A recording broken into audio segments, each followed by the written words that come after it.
Guys, welcome to the NALF YouTube channel. If this is your first time watching a video of mine, my name is Nick Alfieri, aka NALF. I'm an American from Portland, Oregon, but I live in Germany and I play American football in the German Football League for the Schwäbisch Hall Unicorns. I've lived on and off in Germany for the last 6 years, so I feel pretty experienced and at home in this country. Now, my brother, cousin, and family friend are coming to visit me here in Germany. This is going to be their first time ever coming to Germany, so I was getting some ideas together, writing down sort of a guide to Germany for them to make sure their first visit to Germany goes smoothly.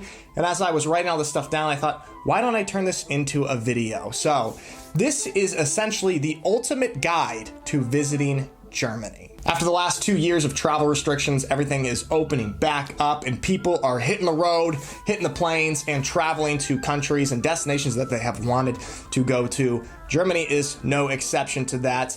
I think around 40 million people visit Germany each year as tourists when times are normal. And it is very likely that those sort of numbers happen this year. A lot of people visit Germany in the summertime, in the months of July and August, which is coming up.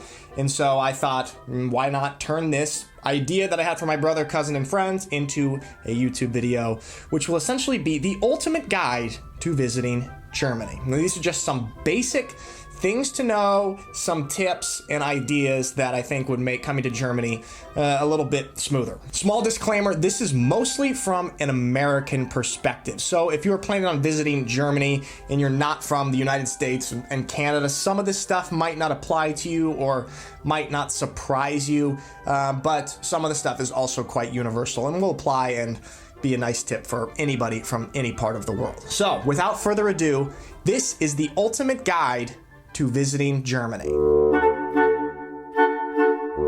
First, let's start off with language. Now, of course, in Germany, the native tongue is German. Now, the good thing is many Germans speak very good English. They actually learn English in school, and if you're running into a German person on the street, chances are they have at least some level of English. Now, the older generation has less proficient English, but as you get younger and younger, and especially people sort of under 40, their English is damn near perfect. So you will most likely be able to communicate in English. But with that being said, there are a few phrases that I think you should learn, or words. You know, just sometimes if you show the effort of trying to speak somebody's native language while you're in their country, it goes a long way. So a couple words and phrases that you should know. Hello, hallo. Goodbye, tschüss, or auf Wiedersehen. Thank you, danke. Or thank you very much is Dankeschön. Please, bitte. Yes, ja. No, nein. So those are just some simple, useful words. Now a couple phrases. Wo ist die Toilette? Where is the bathroom? Essentially, you're saying, where's the toilet? In Germany and most of Europe, they usually refer to the bathroom as the toilet. So, wo ist die Toilette? Now, if you're in a restaurant, you will say, I would like. Ich möchte ein Bier. Ich möchte. I would like. Now, this one is going to be the most important for sure, and it is kein Deutsch? Sprechen Sie English? You basically are saying, no German, I don't speak German, do you speak English? Literally, speak you English. Sprechen Sie English. If you're in the major cities, a lot of people will be pretty proficient in English. A lot of these major German cities are pretty international, so you're not gonna have too much trouble with communicating. But as you do get out further into the countryside, the English is a little less proficient, especially with the older population. So those are some things that can help you out a little bit. Hotels and accommodation. In Europe in general, and especially in Germany, hotel rooms are much smaller than we are accustomed to in the United States. In the States, if you get a double room, it's usually 2 full beds. A pretty big room with 2 full beds that could realistically sleep 4 people. In Germany, when you get a hotel room that is a double room, it's gonna be 1 full-size bed put together. So it will actually be 2 twin mattresses pushed together to create a full bed. Now, the good thing is you can separate those mattresses to make two separate beds, but of course they are both twins. Additionally, the rooms are much smaller on average. A lot of times when Americans come to Germany and they get into a hotel room and they walk in, whoa, this is tiny. So just be mentally prepared that it's not going to be the big, spacious American style hotel rooms very often, and the bed situation is different. Another big one, especially if you're traveling in summer, air conditioning is quite rare in Germany. Now, some of the newer, more modern sort of international hotels will probably have it, but if you're staying in a more traditional, older German hotel, very unlikely that you have air conditioning in your room. In the summer, it gets pretty damn hot here, so there are a couple things that you can do to combat this. Now, maybe you've seen this before, but German windows have this great feature where you can turn the handle up and pull back, and the window just tilts back ever so slightly. The Fenster is auf Kipp, okay? And this is something that you should do early in the morning when the air is reasonably cool, and let the cold air come into your hotel room, okay? And then, once it gets to be maybe about 9 or 9:30, close that and have your blinds closed all day to keep the sun and the light out of your room. And then when you get back to your hotel room later in the evening, you can open your window again and let in the slightly cooler air. But this is really the best thing that you can do to combat the heat when you don't have air conditioning. This one is quite tough for myself and fellow Americans. So just be prepared. If you're visiting Germany in the summer, you're going to be sweaty, like I am right now. Transportation. Now, unlike in the United States, the train system in Germany, the Deutsche Bahn, is quite great. You can really get all over the country with these trains, even out into small towns and villages. I mean, I live in a pretty small town, Schwäbisch Hall. It's like 40,000 people. The nearest big city is an hour, 15 minutes away, and it is so easy to get here on the trains. There's always connections, and actually there's this new system this summer, the €9 ticket, where you can basically travel all over with a €9 ticket. So take advantage of the trains. It's also a great way to sort of see the countryside and see out, how the country actually looks. It's quite beautiful, and something you don't necessarily get if you're driving on the highways. So I highly recommend using the train system here in Germany to travel around. But if you are going to be renting a car and you're going to be driving yourself, here's a couple things that you should know. The famous Autobahn, okay? Now, just the Autobahn is simply the German word for highway. This is just our highways and freeways, okay? All of that is the Autobahn. Now, you've probably heard about the really cool thing that there is no speed limit on the German Autobahn. Now, this is true. There are major portions of the Autobahn where you can literally drive as fast as you want. But you can only do this when you see this sign. Okay, so this sign means that you can literally drive as fast as you want. Now, if you come from the United States, you are very likely not used to driving at the speeds that German drivers are used to driving at. So, you need to make sure you're staying out of the left lane as much as possible. In Germany, people, for the most part, really respect the rules of the left lane. The left lane is used only for passing. You better be driving 200 kilometers per hour if you're sitting in the left lane. In the United States, we always see this where there's just some damn minivan in the far left lane driving 55 miles per hour and everybody getting stacked up behind them, and the only way to pass is to go around on the right, and it creates such a dangerous situation. That does sometimes happen here in Germany, but people for the most part are way better at getting into the left lane just to pass and moving back into the right lane. So if you're driving, only use the left lane to pass, and be aware if you are in the left lane, keep checking your mirrors, because there's going to be some BMW coming up behind you at 260 kilometers per hour flashing their lights. And if you don't get out of the way, they're going to get right up on you, and it's going to create some tension, okay? So nothing to be afraid of. Just make sure that you're mentally prepared for driving on the Autobahn. It is a little bit different than driving in the States. Another thing is people don't really get pulled over in Germany by the police. You know how in the States, if you're speeding, you're going to get pulled over and get a ticket written? Well, in Germany, because like I said, there's only certain stretches of the highway that are no speed limit, But when you see a sign that says 120, you need to be going around 120. Otherwise, it's very likely that you will get a ticket. And the way they give you tickets is they blitz you. They have radar cameras that are on the side of the highway, and they'll blitz you with a picture, and they'll send it to you in the mail, and you'll get it, and you'll have to pay the speeding ticket in the mail. So just because you're not getting pulled over doesn't mean you're not getting in trouble. Just wait. Even if you rent a car, you're gonna get that. The car rental company is gonna get the ticket and send it to you, and you're gonna have to pay. The good news is if you're only going slightly over the speed limit, some of these speeding tickets are not so expensive, maybe 10 to 20 euros even. It could be that cheap. However, if you are driving down near Switzerland and end up crossing the border into Switzerland, be careful, because if you get a speeding ticket in Switzerland, it's gonna be hundreds and hundreds of euros. Not something that you want to receive in the mail. So just be aware of where you are, and if you're on the Autobahn, what the speed limit is. If there's no speed limit, enjoy the freedom and the rush of going as fast as you want, but be careful, check your mirrors, make sure you get back out of the left lane once you've passed the slowpokes. Food and restaurants. Now, the biggest thing for Americans especially when going to a restaurant in Germany is when you order a water, the default that they will bring you most likely is a sparkling bubble water, okay? And this is not free either. This is gonna cost you probably €3.50, €4, okay? Water is very often nearly as expensive, if not more expensive, than a beer. Even if you order a still water, it's gonna cost money. Now, you can order tap water. If you say, hey, I would like tap water from the sink, they will give you that for free, but it is not the default like it is in the States where you say, hey, can I have a water? And they bring you free waters and they keep bringing it to you, okay? So this is something to know.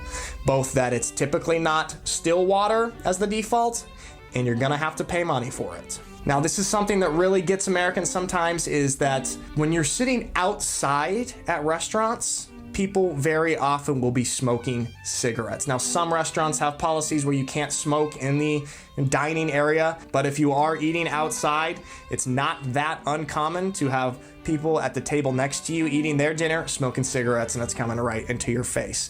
I remember I was having dinner with my mom one time outside at a restaurant in Berchtesgaden, and this was happening, and it was quite annoying.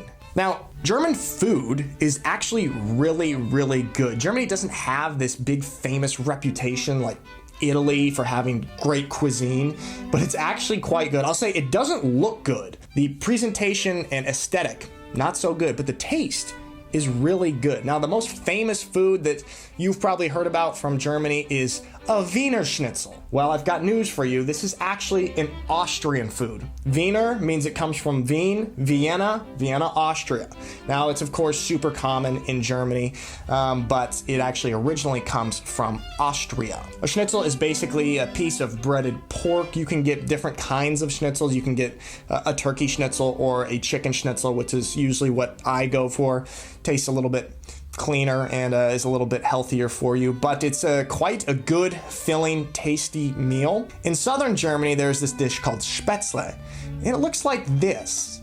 It looks quite disgusting, and when I first came to Germany, I avoided it for months because I thought, oh, looks just horrible. It actually tastes quite good, especially if you get some good sauce with it, and I would certainly recommend Spätzle to go with your schnitzel. Another one of my favorite side dishes to go with a schnitzel is Bratkartoffel.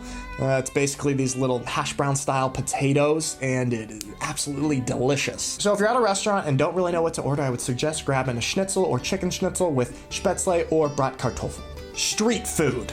The most famous street food in Germany, and something that we do not have in the United States, is Döner. Okay, this is sort of a Turkish invention. Actually, a Turkish immigrant who moved to Berlin invented this and started this, and now it's so popular throughout all of Germany. I mean, here in Schwäbisch Hall, a small town of 40,000 people, we've got 10 doner shops. Now, it's basically kebab, street food, fast food, can fill you up for pretty cheap, really tasty, not necessarily the healthiest thing, but I would definitely recommend checking out Döner. I like to get a Yufka, which is sort of like a burrito style thing that you can carry around and eat. Anytime I have somebody from the States come here and visit me, I take them to the Döner shop and get them a Yufka, and they're blown away. They love it. We really don't have anything like this very common in the States. Currywurst is another common street food, which is a wurst that's chopped up, usually served with french fries, ketchup, and curry powder. This is a big time popular street food. Now, the two most important aspects of German food and drink. German beer. My goodness, guys. German beer is world famous, and for good reason. It is pretty damn good. There's so many different types of beers, and basically every region has their own brewery and brew of beer. So if you're in different parts of the country, I would certainly recommend getting the local brews from that region. For example, in Cologne, they have a very special type of beer called Kölsch, and it comes in these little 0.2 liter glasses, and they continually fill it up for you. And it's just an interesting little different type of beer and different beer culture in Cologne as opposed to other parts of Germany. So really explore the beer culture if you're into that. And then my favorite is German bakeries. My goodness gracious, oh my gosh. I live sort of above a bakery, and the smell that comes from this establishment is unbelievably pleasant. And it's not only the smell. German baked goods, whether it's the bread or the pretzels or the Laugenstange, whatever it is, it's really damn good. In Germany, you're allowed to use this thing called lye, this ingredient that can be put on the baked goods that we're not allowed to use in the States.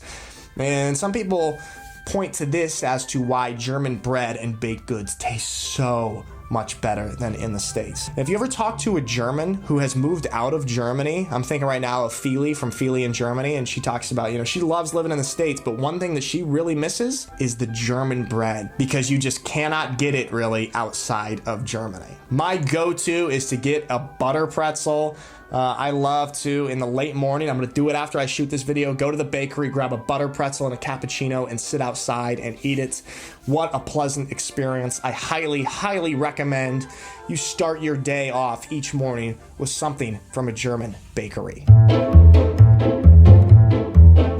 Recreation, what to do. Germany is a country that has an incredibly rich and deep history. There's a lot of stuff to walk around and sightsee. I mean, first of all, like just for us Americans, you're walking around and you're looking at buildings that are older than our country. Schwäbisch Hall here, this town is 900 years old. I walk by buildings that were made hundreds and hundreds of years ago and are still standing today. I think just the history of that is really incredible. So whether you're in a city or a small village outside of a big city, just walk around and look around and take it all in. It's quite beautiful. Now, to go along with that, Germany has a great museum system. Personally, I'm quite interested in World War II history, and Germany does a great job with recognizing what happened in World War II and during the World War II times, and having museums to educate the current population on what happened and how to avoid this stuff never happening again. It's heavy stuff, sometimes it's dark, but it's super important, and I really respect Germany for the way that they handle this stuff with their museums and their memorials. On a lighter note, the world famous German beer garden. Now, this is usually sort of an outdoor area with picnic benches, essentially, and probably some umbrellas and stuff, and the opportunity to order beer and drinks, non-alcoholic drinks as well. They're very family friendly, and some selections of food. You often see these getting pretty packed and vibey at around 4 to 5 p.m. People like to stop by the beer garden after work, have a drink, catch up with friends. In Schwäbisch Hall, it's pretty awesome. You see it really kind of swell up around 4, 5, 6, and the vibes really pick up. One of my favorite things to do in the past has been to go to the beer garden, order myself a nice Hefeweizen, sit down and read a book and just sort of enjoy the presence of all the good vibes around me while I have my book there, and it's great. I highly suggest enjoying a German beer garden. And then parks. There's a lot of great green spaces. I'm thinking right now of the English Garden in Munich. It's absolutely huge. There's really so much to see and do there. There's beer gardens in the middle of it. You can sort of explore the trees. There's trails for running. There's water to swim in. The German parks are quite great, and you can really spend a whole Sunday enjoying yourself. Sports games. I believe that the Bundesliga, the German professional soccer league, is the highest attended soccer league in the world. German soccer fans are quite intense, and the culture here is pretty cool. Kids growing up wanting to play for these Bundesliga teams. You see the jerseys everywhere, and when there is a big game in a city, you can just see it and feel it around the town. So I unfortunately have not gotten the chance to go to a Bundesliga game yet. I still really would like to do that. But if you're traveling in Germany and there's a game in your area and you're able to get tickets, I would suggest going. Everyone that I talk to who's done it is like, that is a pretty damn wild experience. It's quite different than what we have with our big games in the United States. On that same note, like I said earlier, I'm here in Germany playing American football for the Unicorns. We don't have 70,000 people coming to our games, but it is a very cool environment, especially at our home games. So, you know, if you're in the Schwäbisch Hall area, I would definitely suggest checking out a Unicorns game. And German nature is just phenomenally beautiful, and I think the country does a great job at sort of preserving and taking care of their beautiful nature, whether it's, you know, the Black Forest or the Alps down in the south. There's really quite a lot to see, and Germans are really into outdoor stuff, whether that's biking, rock climbing, hiking, what have you. There's a lot of outdoor stuff to be taken advantage of. If you're into that sort of stuff, Germany has it to offer. Interacting with locals, interacting with German people. German people are incredibly genuine, trustworthy, and kind people, and I truly mean that. If you make friends with a German person, they're going to consider you friends for life. Now, I will say, Germans are not so outgoing and friendly with strangers, how Americans are. Like, you know how in the States you'll kind of accidentally bump into somebody at the grocery store and be like, oh, excuse me, sorry about that, and be a little chit-chatty and stuff like that. This is not so prevalent in Germany. Germans with strangers are a little bit more reserved, but once you get past that stranger barrier and become acquaintances or friends, I would say that a friendship from a German is incredibly valuable. Another thing is, like, on the same note, when Americans would run into each other, you run into somebody on the street that you haven't seen for a while, you're like, oh my gosh, it's so nice to see you. Great, yeah, how's everything? How are your kids? Good, everything's going well. Okay, that's great. You know what? It's so good to see you. Let's catch up. We should grab coffee sometime. Yeah, awesome. Yeah, text me. And everybody, you know, goes their separate ways. Both parties know, like, you know what? Nobody's really planning on grabbing coffee. It's just sort of superficial smile, chit chat, which I do like. I enjoy that as an American. I love that little small, pleasant interaction. But in Germany, if you had that interaction, someone would be like, you know, let's get coffee sometime. They'd say, okay, pull out their planner and say, okay, I'm free next Thursday at 3:30 for a coffee. Would you like to plan that? An invitation from a German is always genuine. Whereas in the States, we also say stuff like, hey, you know what? If you're ever in Oregon, you've got a place to stay. When Americans say that, it's mostly just sort of like a friendly way of saying, hey, really good seeing you. But if a German person says that, you generally have a place to stay if you ever visit Germany. Germans are very direct, blunt, and honest people. Germans don't really like to sugarcoat things. Now, sometimes this can come across as a little bit rude or unpleasant. But what you need to realize is the purpose behind this is just truth. The bluntness and honesty. If somebody, you know, you say, hey, what do you think of this t-shirt on me? German would say, I don't think that's very good for you, which might hurt your feelings right away, but in the long run, it's good. So I've come to really appreciate this German blunt, honest, direct nature. Another thing about German culture is people don't have a problem telling you when you've messed up, if you've done something wrong, or telling you what to do.